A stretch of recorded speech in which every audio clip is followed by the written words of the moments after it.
In the summer of 2017, Hurricane Irma rained down on Florida. I think there was holes in the roof and the water came down on the walls. Kathleen and Jeff Grant thought about fixing their St. Petersburg home.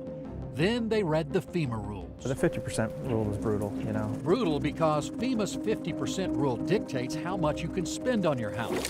If a house in the 100-year flood zone sits below the base flood elevation, the homeowner can only spend 50% of the market value of the house minus the land value on repairs and improvements. Meaning, if the house is valued at $100,000, FEMA's 50% rule prevents you from spending more than $50,000 on repairs. The cost to fix that was going to be more than the 50%. So then that's when we said, okay, we have to relook at what we're going to do, and we came up with this. They hired AJS Construction to elevate their house. So if you watch real closely, you can actually see it going up. Up and up, about 12 feet. And they got it all the way up in probably less than 2 days. Randy Young did the design.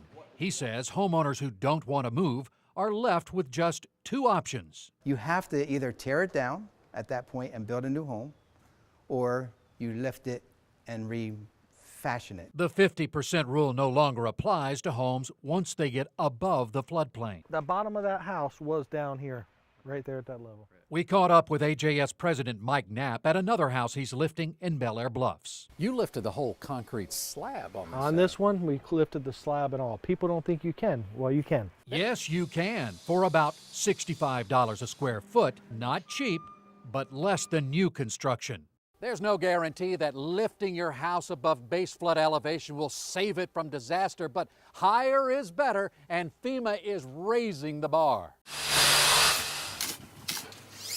Take, for example, Davis Islands, which is about 6 feet above sea level. In some areas, FEMA now requires the lowest floor of a house to be 16 feet above sea level. Plus, the building code requires another foot, that's called freeboard, for extra safety. Now you're 17 feet up. But consider this, Hurricane Katrina's storm surge in 2005, that was nearly 28 feet. Again, higher is better, but this can still happen.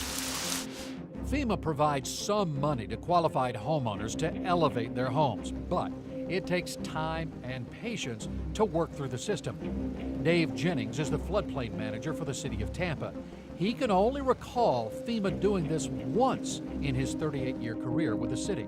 It literally took the woman 3 years to get her permits and her grant money from FEMA to elevate it 2 feet. You see where all the electrical outlets have to be. Jeff and Kathleen hope doing this now saves them time and money later on. It's been a lot of work, they admit, but at least now they are flooded with optimism. It was hard for me to imagine it, but so far it's turning out exactly what we were hoping for.